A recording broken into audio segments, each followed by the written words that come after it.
Assalamualaikum, selamat malam semua. Yang pertama, thank you yang masih support dekat membership dan thank you yang baru subscribe. Okay, start hari ni saya start balik education macam biasa. So, yang pertama saya nak pesan, kita just ikut rule apa yang dikeluarkan oleh Suruhanjaya Security. So, kalau hampa nak trade boleh, tapi risiko tanggung 100%. So dekat sini saya tak ada promosi broker, tak ada ajak masuk dalam Telegram, saya tak nak terlibat dalam apa-apa. Saya just bagi setiap hari education untuk lakukan dagangan. So dekat sini siapa yang baru, benda ni simple saja. Untuk yang baru menggunakan candlestick saja untuk lakukan dagangan berpandu pada market semasa. So dekat sini ingat satu je, bila hampa dah entry, hampa kena take risk. Maksudnya risiko pada entry, risiko pada broker. So berhati-hati. Okay, yang pertama, thank you yang masih support Saya pun lama tak buat rakaman disebabkan satu video tu dah agak banyak. So just saya back to basic untuk education saja. Every day saya akan keluar satu video untuk analisis menggunakan open close sahaja. Dan dekat sini hampa boleh belajar lah slow. Siapa yang nak baru boleh download TradingView. Saya just buka Owanda untuk analisis dan buy dan sell subjektif bagi dah. Yang penting kita ada exit plan berpandu pada apa yang kita nampak pada market sekarang. Dan kita tengok gold semakin buat kenaikan.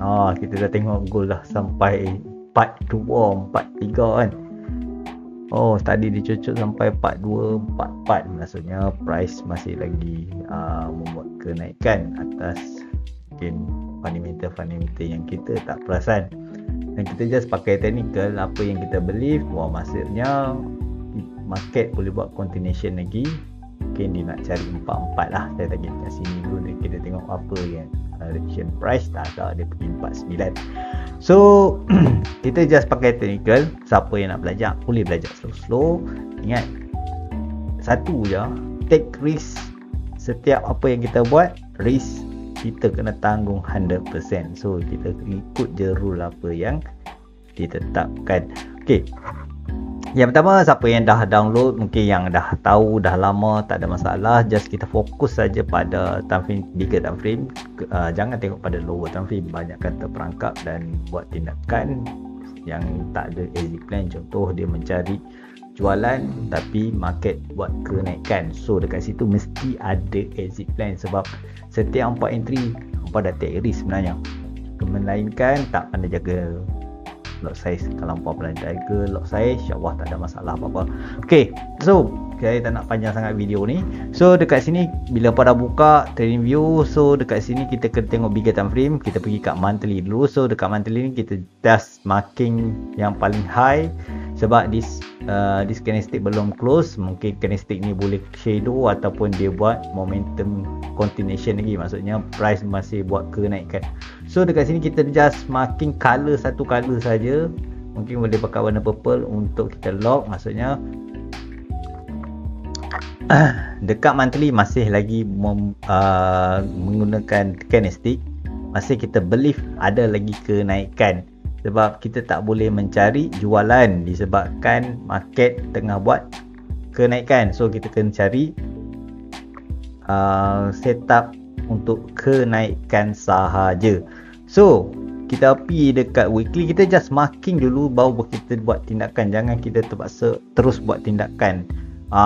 Marking kalau 3 time frame sama arah, kita follow je trend untuk mencari kenaikan daripada jualan. So dekat sini kena faham saya pakai bahasa Melayu sikit bila faham kot. So dekat sini kita tengok dekat weekly kita nampak time frame weekly masih lagi membuat candlestick bull. Maksudnya ada tendensi untuk kenaikan lagi. So just kita marking yang terkini. Sebab this candlestick belum close lagi. So ada tendensi dia close sebagai bull lagi. So dekat sini kita kena percaya oh aku tak boleh buat tindakan jualan disebabkan market masih buat kenaikan. So jangan lawan trend. Kalau dah boleh ada lawan trend tu, pastikan ada exit plan ya. Okey, dalam situasi tu simple saja, exit plan terletak pada individu.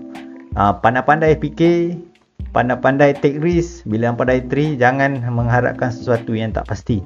Okey, bila kita nampak situasi macam ni, kita just marking. Okey, kita tahu ni monthly, di weekly, so kita pergi dekat daily apa yang bagi kat kita untuk semalam.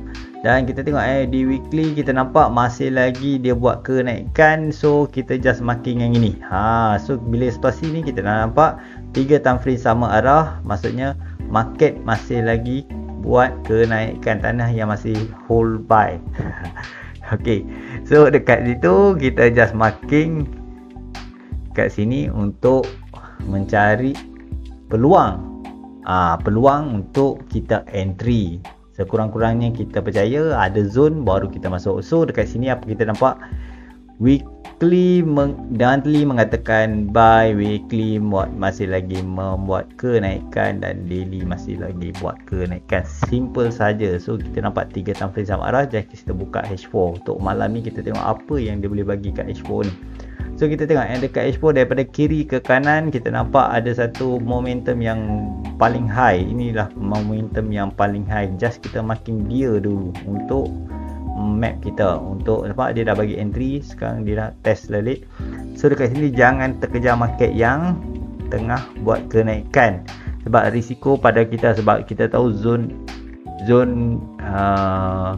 H4 pun agak besar. Walaupun kita tengok kecil macam ni, tapi kita tengok dia punya price daripada 42 sampai bawah ni, nampak lebih kurang dalam 200 pips. So hati-hati, jangan buat tindakan gila. So apa planning kita? Semua 4 time frame sama arah. Simple saja. Bila kita nampak 4 time frame sama arah, kita just fokus pada apa yang market semasa bagi kat kita. So salah satu contoh, di mana zone-zone entry, just saya bagi coding untuk H4 dulu.